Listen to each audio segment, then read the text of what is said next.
Thanks so much for joining us here on Up with KREM. I'm Channing Curtis. And I'm Nicole Hernandez. We do want to get straight to weather this morning with our meteorologist, Thomas Patrick, because Thomas, it's summer and then it's going to be spring. Everything's changing. What's happening?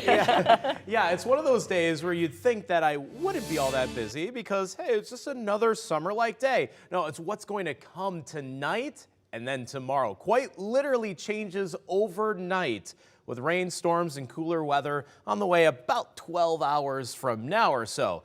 But before then, just one more summer-like day to enjoy. Very mild outside right now, still at 59 degrees. In fact, our temperature went up a degree in the last hour here, and we've only had the sunshine for about 30 minutes past sunrise already in Spokane. So one final day in the 80s, at least for this week, marking 5 out of the last 6 days in the 80s for the inland Northwest. That will be near record highs once again today. But the rain and storms come tonight, and there are flood watches. There's the potential for flash flooding for areas on the Palouse, north central Idaho, and northern Washington until 11 o'clock on Friday, because these storms certainly could pack a punch and could even be stronger than the ones we saw from Monday and Tuesday night. This bill gives peace officers more discretion to determine whether to engage in a vehicular pursuit to stop criminal suspects. Washington Governor Jay Inslee signed a bill that will let police start more pursuits yesterday. So this bill actually lowers the requirements for police to begin a pursuit. Officers can now chase someone if they have reasonable suspicion of a crime. Now, under previous law, they could only chase someone if there was probable cause. The newly signed law expands the list of crimes that can trigger a chase. They include sexual or violent crimes, a DUI, escape, domestic violence, and vehicular assault.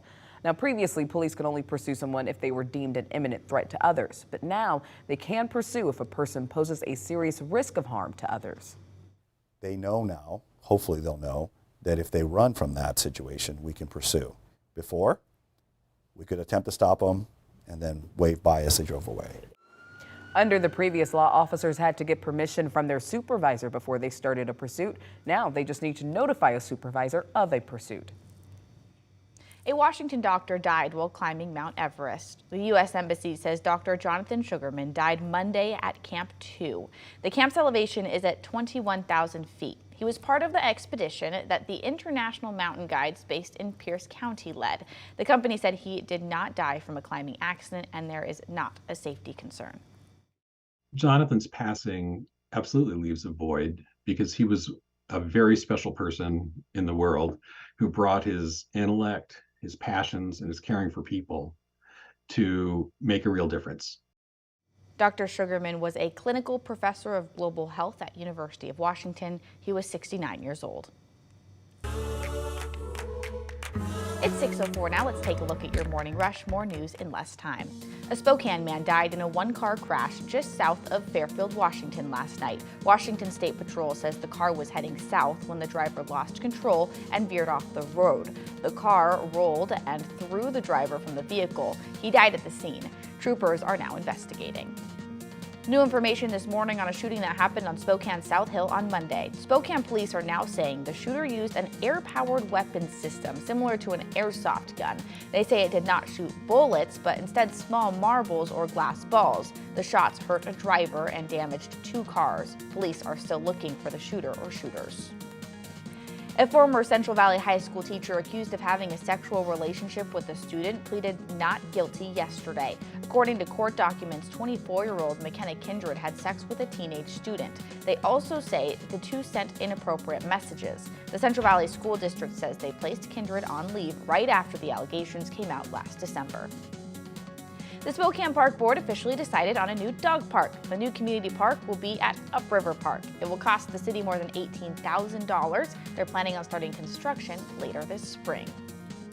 And a moose was on the loose near Corbin Park yesterday afternoon. Since the moose was by traffic and didn't have an easy way back to the wild, Washington State Department of Fish and Wildlife did decide to move him. So they ended up tranquilizing the moose. You can see him there tranquilized. He went down in Corbin Park. They were able to get him into a trailer, and they took him up to the Spokane County Pend Oreille line and set him free. You can see he was very excited to get back home. He goes pretty fast back into the wild there. That's a look at your morning rush.